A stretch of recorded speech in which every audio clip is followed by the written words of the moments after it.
حضرت حذیفہ بن یمان رضی اللہ تعالیٰ عنہ صاحب سر رسول، جو آپ صلی اللہ علیہ وسلم کے رازدار صحابی تھے، ان کا گھر مسجد نبوی سے تھوڑا فاصلے پر تھا۔ شام کو نماز پڑھنے کے لیے اس وجہ سے نہیں آ سکتے تھے کہ والدہ بوڑھی تھی، ان کی خدمت آڑے آتی تھی، رات بجلی تو ہوتی نہیں تھی، اندھیرا ہو جاتا تھا، والدہ کہتی تھی میرے پاس کوئی بھی نہیں ہے۔ بڑا دل کیا کہ کبھی مغرب اور عشاء جا کر اللہ کے رسول کے پیچھے پڑھوں، ان کی قرات سنوں، دل کو منور کروں۔ ایک ترکیب ذہن میں آئی، کہنے لگے کہ ماں اگر تم مجھے اجازت دے نا تو میں جا کر اللہ کے رسول سے تیرے لیے دعا کرواؤں گا، تیرے لیے بخشش کی دعا کرواؤں گا۔ والدہ نے اجازت دے دی، کیونکہ صحابہ کرام کا یہ ایمان تھا کہ جو دعا اللہ کے نبی کے زبان حق ترجمان سے نکل جائے وہ رد ہوتی۔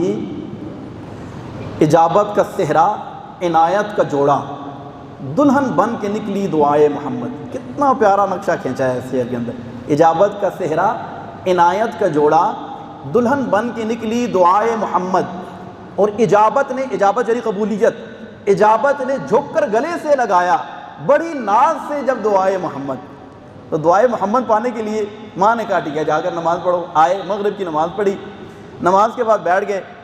اب رسول اللہ صلی اللہ علیہ وسلم نے مغرب پڑھی، اس کے بعد اوابین کے نوافل پڑھے، پھر آپ عبادت میں مشغول ہو گئے، اتنے عشاء کا ٹائم ہو گیا۔ اب یہ دل میں سوچ رہے ہیں کہ ماں کو کہہ کے آیا تھا کہ ایک نماز وہاں پڑھوں گا، اللہ کے نبی سے ملاقات کر کے دعا کرواؤں گا اور واپس آ جاؤں گا۔ اتنے میں عشاء کا ٹائم ہو گیا، اذان ہوئی، عشاء کی نماز ہوئی۔ نماز کے بعد رسول اللہ صلی اللہ علیہ وسلم اپنے حجری کی طرف تشریف لے جانے لگے۔ اب یہ کہتے ہیں کہ میں تو بڑا بے چین تھا، ماں کو جا کے کیا جواب دوں گا کہ آپ کے لیے دعا کروائی نہیں ہے، وہاں گیا ہوں واپس۔ کہتے ہیں میں تیز تیز قدموں سے چلا تو رسول اللہ صلی اللہ علیہ وسلم نے بغیر دیکھے کہا من انتا، کون ہے؟ پھر اپنے سوال کا خود ہی جواب دیتے ہوئے ارشاد فرمایا حذیفہ، اچھا حذیفہ ہے۔ کہنے لگے قالا، میں نے جواب دیا نعم یا رسول اللہ انا حذیفہ، یا رسول اللہ میں حذیفہ ہوں۔ تو آگے جو بات ارشاد فرمایا کہ غفر اللہ لکا ولأمک یا حذیفہ ما حاجتک، اے حذیفہ اللہ تجھے بھی بخشے تیری ماں کو بھی بخشے، بتا کیوں آیا ہے؟ اسے کہتے ہیں کہ کبھی ایسا نہ ہوا ان کے کرم کے صدقے ہاتھ کے پھیلنے سے پہلے نہ بھیک آئی ہو۔ ابھی سوال کیا ہی نہیں تھا کہ جواب مل گیا۔ عرض کی یا رسول اللہ میں جس غرض کے لیے آیا تھا وہ دعا تو آپ نے دے دی۔ نبی پاک صلی اللہ علیہ وسلم نے ارشاد فرمایا اے حذیفہ پھر سن، ابھی تھوڑی دیر پہلے میرے پاس ایک ایسا فرشتہ آیا تھا جو اس سے پہلے کبھی نہیں آیا تھا، خاص اللہ سے اجازت لے کے میرے پاس سلام کے لیے حاضر ہوا تھا، اور اس فرشتے نے مجھے آ کر بتایا کہ یا رسول اللہ صلی اللہ علیہ وسلم آپ کے بیٹے حسن و حسین جنتی نوجوانوں کے سردار ہیں، اور آپ کی بیٹی فاطمہ یہ جنتی عورتوں کی سردار ہے۔ سبحان اللہ۔ تو یہ مقام اور یہ مرتبہ اللہ تبارک و تعالیٰ نے انہیں پاک اور صاف فرمایا، اہل بیت اطہار اس لیے ہم کہتے ہیں۔ اور ان کو کے بارے میں رسول اللہ صلی اللہ علیہ وسلم نے ارشاد فرمایا میں تمہارے درمیان دو چیزیں چھوڑ کے جا رہا ہوں، ایک قرآن اور ایک اہل بیت۔ سوال یہ پیدا ہوتا ہے کہ قرآن کافی نہیں تھا؟ اہل بیت کا بھی فرمایا۔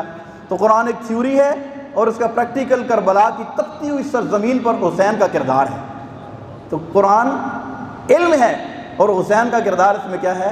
اس کا عمل ہے۔ اور قرآن اللہ نے نازل کر دیا لیکن اس کو بچایا کس نے؟ حسین نے۔ کیوں؟ کہ آپ کو پتہ ہے کہ قرآن پر ہی اعتراض ہوتا تھا۔ اچھا امام حسین رضی اللہ تعالیٰ عنہ نے، ہم سب جانتے ہیں کہ کس انداز سے ان پر ظلم ہوا اور کس انداز سے انہیں شہید کیا گیا۔ یہ شہادت کا جام کیوں پیا؟ کس لیے؟ اللہ کی رضا کے لیے، قرآن کی خاطر، نماز کی خاطر۔ وہ کیسے؟ یزید جی کہتا تھا ویل للمصلین، اللہ نے فرمایا کہ نمازیوں کے لیے ہلاکت ہے۔